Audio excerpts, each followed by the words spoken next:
एक विशिष्ट प्रकार की राजनीति चल रही है जो देश की आंतरिक सुरक्षा और ताने बाने को ध्वस्त करने के लिए किसी भी कीमत तक जाकर कमर कसे हुए दिखाई पड़ती है, उसकी एक वानगी जो कई बार आप पश्चिम बंगाल में देख चुके हैं।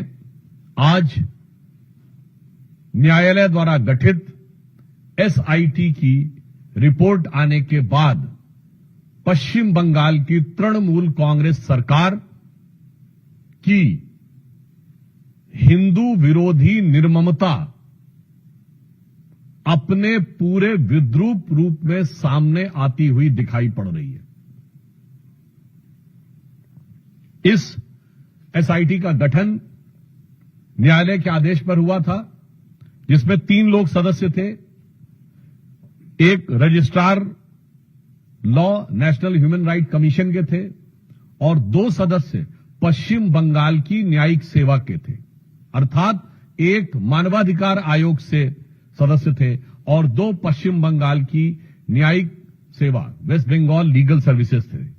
और उन्होंने 11 अप्रैल 2025 फ्राइडे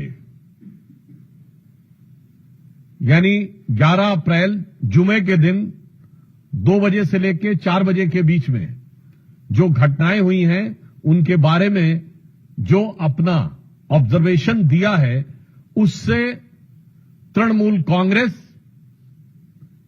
इंडी गठबंधन और ये सेक्युलरिज्म के सो कॉल्ड सेल्फ चैंपियंस का नकाब पूरी तरीके से उतर गया है। पहली बात, बहुत आश्चर्य और दुख की बात है कि जो लोग ये कहते थे कि पाकिस्तान से युद्ध करने की क्या जरूरत है, सिर्फ आतंकियों के ऊपर कार्रवाई हो, जबकि हमारी सरकार ने आतंकियों पर ही कार्रवाई की, उनमें से एक ने भी नहीं बोला कि पश्चिम बंगाल के मुर्शिदाबाद में किसी भी विषय को लेकर आपको आपत्ति है तो हिंदुओं के ऊपर हिंसा करने की क्या जरूरत है। हरगोविंद दास और चंदन दास पिता पुत्र की मृत्यु पर किसी ने एक शब्द भी नहीं बोला। वही लोग अचानक ऑपरेशन सिंदूर के बाद पाकिस्तान के प्रति सहानुभूति दिखाते हुए नजर आने लगे। इसमें जो फाइंडिंग्स आई हैं, पहला पॉइंट जो तृणमूल कांग्रेस ने यह प्रचार करने का, भ्रम पैदा करने का प्रयास किया था कि इसमें बाहर के लोग शामिल थे। उनके कुछ सांसदों ने दूसरे राज्यों के लोगों का नाम लिया था, विशेषकर उत्तर प्रदेश बिहार का नाम लिया था, जो सरासर अनुचित है। परंतु इस फाइंडिंग में बहुत साफ साफ तौर पर तृणमूल कांग्रेस के नेता और एमएलए का नाम भी सामने आया है और इसमें कहा गया है कि उनके 11 अप्रैल को, मैं इसको एज इट इज रीड करना चाहता हूं। All the attacks were carried out on the Friday 11th of April from 2 PM onwards under the instructions of local councillor Mehboob Alam and police and administration done nothing।